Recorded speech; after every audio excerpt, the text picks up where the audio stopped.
물건을 사고 팔고 회사를 설립 운영하며 돈을 빌리고 투자하는 모든 경제 활동 뒤에는 일정한 룰이 존재합니다. 그 룰이 없다면 누구든지 마음대로 행동할 수 있고 결국 신뢰는 무너지고 거래는 멈추게 됩니다. 바로 그 경제 활동의 질서와 신뢰를 지켜주는 법이 상법입니다.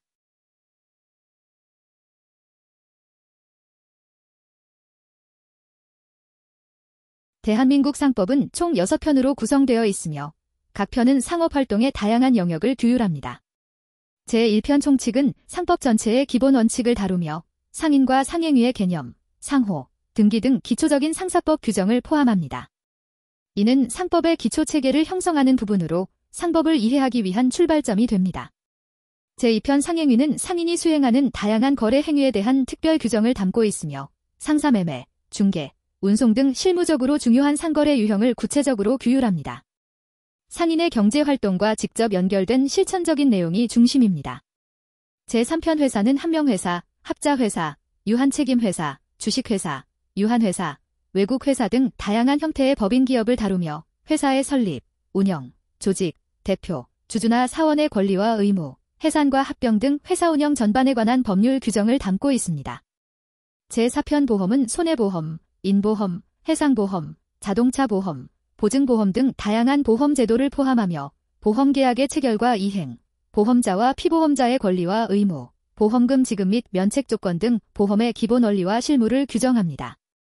제5편 해상은 선박, 선장, 해상운송 및 해상위험, 공동훼손, 충돌, 구조 등에 관한 규정으로 구성되어 있으며 해운기업과 해상운송과 관련된 법률 관계, 선박의 법적 지위, 해상운송 계약 및 사고 처리 절차 등을 다룹니다.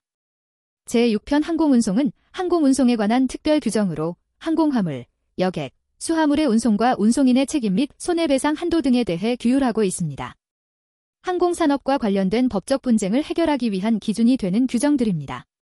이렇게 상법은 기업활동 전반을 포괄하며 각 분야의 특성을 반영한 세부 규정을 통해 상업적 신뢰와 효율을 동시에 추구하고 있습니다.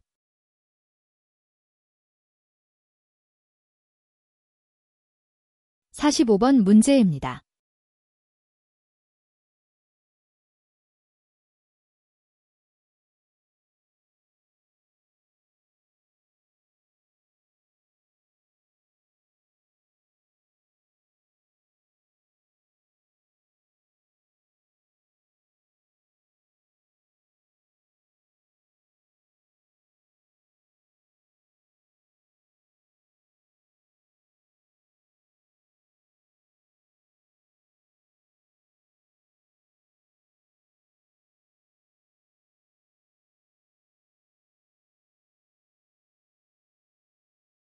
이 사건은 대표이사가 회사 정관에 근거 없이 적법한 주주총회 절차를 거치지 않고 체결한 주식매수 선택권 계약의 효력과 그에 따른 대표이사의 손해배상 책임 성립 여부를 다툰 사안으로 민법상 무권대리 책임 및 불법행위 책임의 적용 범위에 대한 법리를 판단한 판례입니다. 피고는 2009년 의료기기 제조 및 판매업체인 소외 1회사를 설립하고 2015년까지 대표이사로 재직하였습니다. 2013년 소외 1회사는 원고 1과 원고 2에게 각각 10만 주와 3만 주의 주식 매수 선택권, 스톡옵션을 부여하는 계약을 체결하였고 행사 가격은 주당 1,500원으로 정해졌습니다. 이후 원고들은 이 권리를 행사하기 위해 소외 1회사를 상대로 주권인도 청구 소송을 제기하였으나 해당 스톡옵션 계약이 정관에 근거한 적법한 주주총회 결의 없이 체결된 것으로 판단되어 패소하였습니다. 한편 피고는 이와 관련된 주주총회 의사록을 위조한 혐의로 형사유죄 판결을 받았습니다.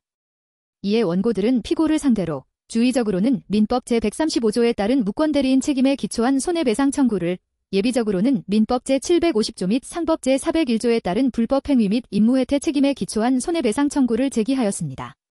이에 원심은 주식매수 선택권 계약이 정관과 주주총회 결의 없이 체결되어 무효이므로 피고에게 무권대리 책임을 물을 수 없고 불법행위나 임무혜택 역시 인정되지 않으며 손해와의 인과관계도 없다고 보아 원고들의 주의적 및 예비적 청구를 모두 기각하였습니다. 이 사건의 법률 쟁점은 다음과 같습니다. 첫째, 정관에 근거 없이 이뤄진 스톡옵션 부여가 민법상 무권대리로서 손해배상 청구 대상이 될 수 있는지 여부. 둘째, 계약 체결에 필요한 절차를 누락하거나 의사록을 위조한 행위가 신뢰이익 침해에 따른 불법 행위를 구성하는지 여부. 셋째, 계약 불이행으로 인한 자기결정권 침해가 인격적 법익 침해로서 위자료 청구의 근거가 되는지 여부였습니다. 이에 대법원은 주식 매수 선택권 부여 계약이 정관의 규정 없이 적법한 주주총회 결의 없이 체결된 경우 회사 자체가 계약을 유효하게 이행할 수 없는 구조이므로 이를 무권대리로 볼 수 없다고 판단하였습니다. 따라서 민법 제135조의 무권대리인 책임은 성립하지 않는다고 보았습니다.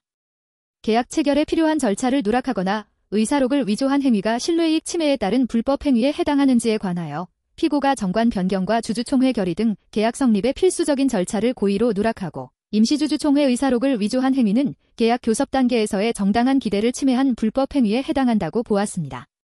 이는 신의 성실 원칙에 반하고 계약 자유 원칙의 한계를 넘는 위법 행위로서 불법 행위 책임이 성립된다고 판단하였습니다.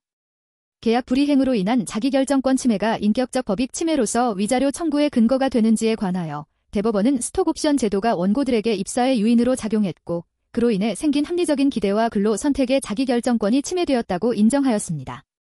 이 자기결정권은 인격적 이익으로 보호받을 가치가 있으므로 피고는 그 침해로 인한 정신적 손해에 대해 위자료를 지급할 책임이 있다고 판단하였습니다. 이에 대법원은 위자료 청구 부분에 대한 원심 판결을 파기하고 이 부분을 다시 판단하도록 수원고등법원에 환송하였으며 나머지 상고는 기각하였습니다. 감사합니다.